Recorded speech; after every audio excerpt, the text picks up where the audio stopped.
I'm Logan Crawford, and right now on Spotlight, we're going to take a deep dive into the imaginative world of Roy Weaver and his allegorical tale, The Largemouth Bass and the Way of Things. Join us right now as we explore society under the sea, where hardworking fish battle against egotistical Politi-Sharks. This captivating story not only reflects on freedom and oppression, but also inspires us to change the status quo. We're delighted to have this very talented author join us here today on Spotlight. We thank the team at Atticus Publishing for helping us put him in the spotlight today. And we ask viewers like you to support writers like him by subscribing to our channel and by purchasing his great book. The links are below this interview. Roy, great to see you here today on Spotlight. Oh, it's my honor and privilege. Thank you so much. The honor and privilege is all mine, sir. Tell us a little bit about your inspiration to use marine life to symbolize societal and political issues. Well, when I was 5 years old, the very first movie I went to in the theater was The Incredible Mr. Limpet. I don't know if you remember that movie, but it was with Don Knotts, where he falls into the water, becomes an animated fish, and helps the Navy win the submarine battle in the Pacific during World War II. And so I was amazed at how they could incorporate animation and real life actors in a film. And so it sort of inspired my my ability and my joy to write. And I started writing in kindergarten. When I got off the bus with my friends and we had a snowball fight on our way to the door to school, and the principal caught us and made us write 50 times, "I will not throw snow." That was my first effort in writing, and I learned how to use a ruler to make the I's and L's and will not and the T's. So I will not throw snow. But by sixth grade, I was writing. I wrote a play for our sixth grade graduation. We had gotten a refrigerator, and of course, with a refrigerator comes the big refrigerator box. And I had watched the old black and white movie, The Time Machine.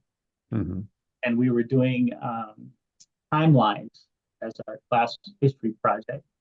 And I decided that I would turn that cardboard box into a time machine and write a play that we would go back along our timeline and visit all the places that we had studied in the history class as part of our graduation project. And the parents loved it. And so I was on my way. I wrote in high school, studied literature, world lit, English, nonfiction poetry, and wrote the skit for homecoming. And I was editor-in-chief of the newspaper, the district newspaper. So every Friday when the paper came out, I would have an editorial that I would write in the paper. And by Sunday after church, I had a press conference in the parking lot. Parents wanting to know what was going on in school. And my imagination started to grow a little bit in college. I wrote a paper called The Lint Factory of Gillett, Wisconsin. So I wrote the story about a lint factory. And having been a pea combine driver for a canning company, I used my experience as a pea combine driver to talk about and write about the harvesting of TWED, TWED, and the manufacture of lint and the distribution to dryers, screens, and belly buttons and various places that you might find lint. And of course, the cost of producing lint was especially in the dryers, it would cost a sock. So if you ever lose a sock in your dryer, we went to the lint factory to be recycled and reproduced as lint. So during COVID, the grandkids were getting bored, and thought, well, maybe it would be nice if they would read a book.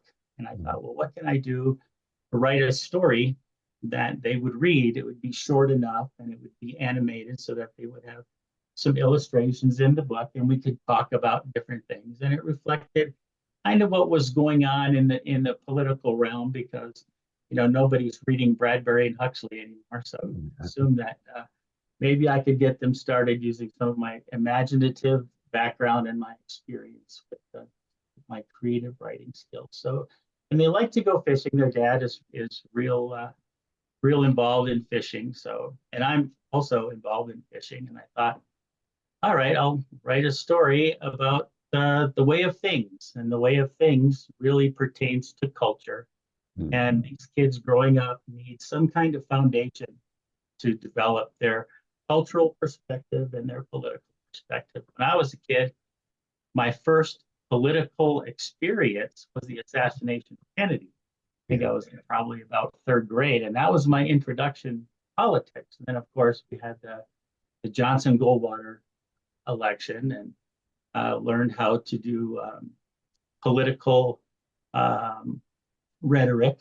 You know, Johnson, he's our man. Goldwater belongs in a garbage can. When you're in third, fourth grade, you know, those are the kind of political rhetoric you talk about when you hear your parents talking about politicians. And then that was sort of the era of assassinations. And then, of course, after the era of assassinations came the era of impeachments, you know, with Nixon and so on. So, and that's what I learned about politics. And I thought, well, maybe these kids need an introduction to that element of society and that component of their life.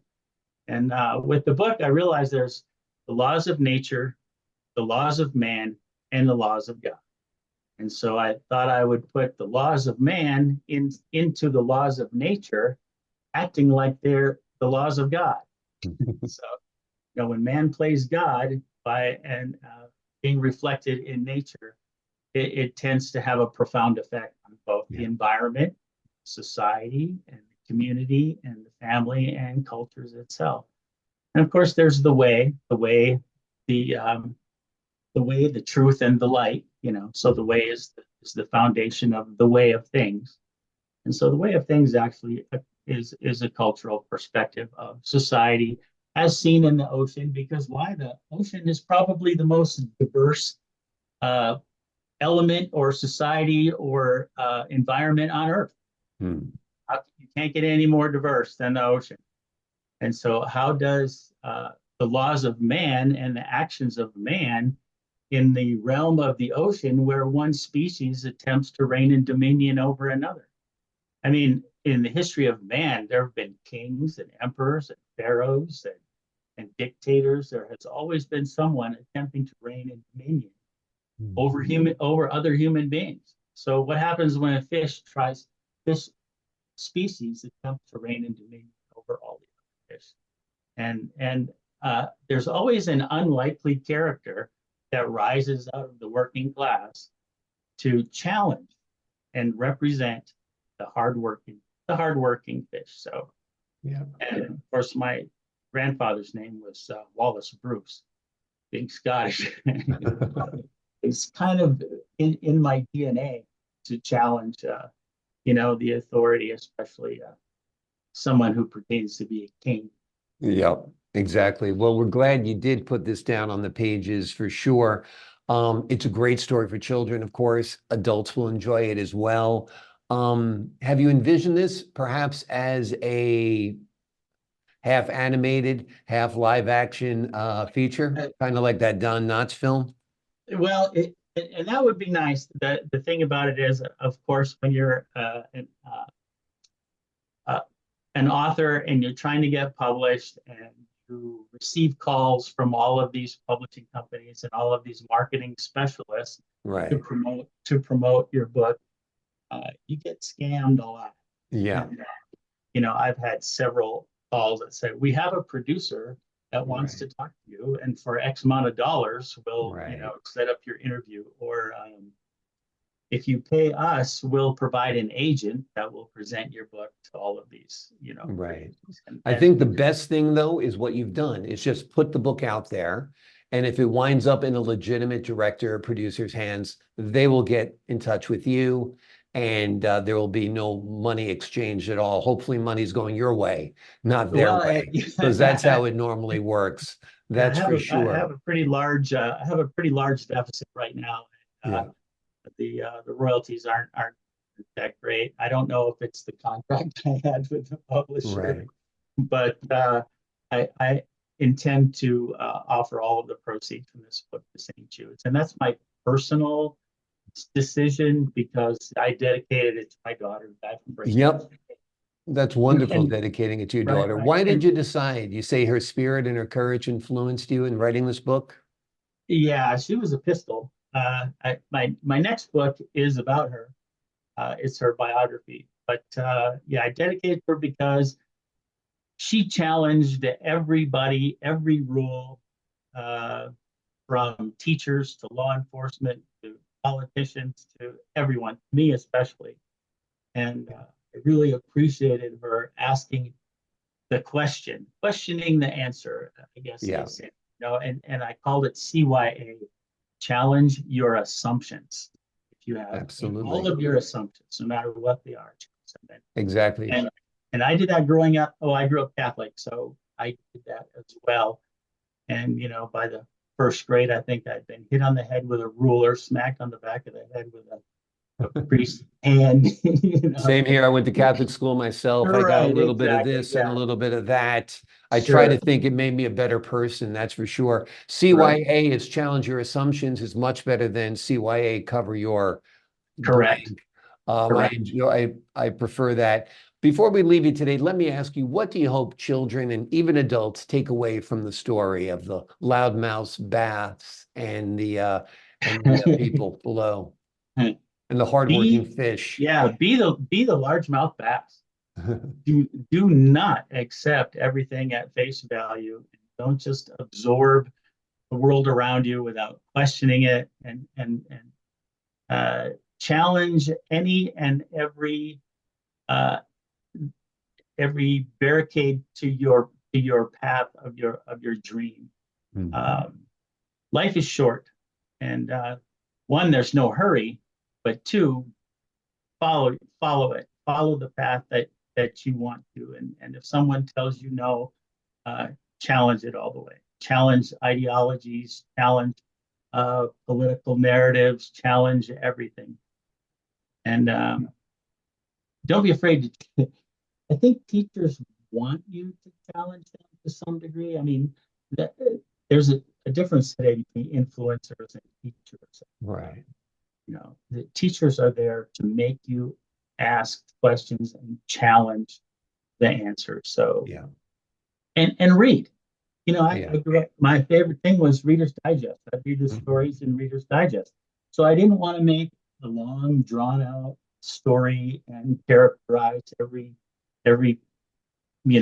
character. I mean, it's hard to do that in the ocean, but right. It's best to just read. Yeah. This book takes you what, an hour, maybe 30 minutes to an hour. Put it on the back of the toilet. I would prefer hearing that people are reading the book than people are buying the book. Right. Exactly. Well, it's a wonderful story. And like you said, we grew up in an era where the saying was to question authority. I mean, people used to have it on bumper stickers. Nowadays, unfortunately, it seems when you question authority or question assumptions or question protocol or question rules or question laws, you get canceled. And it's hard to believe we live in a society like that. And this is exactly why your book is important. The name of the book is The Largemouth Bass and the Way of Things. It's written by a terrific author. His name is Roy Weaver, and we've been delighted to have him on the show today. Roy, thanks so much for joining us here today on Spotlight. My pleasure, and thank you again, and thank you to everyone listening. I appreciate your time. To the folks at home, I'm Logan Crawford, thanking you for your time this time. Until next time on Spotlight.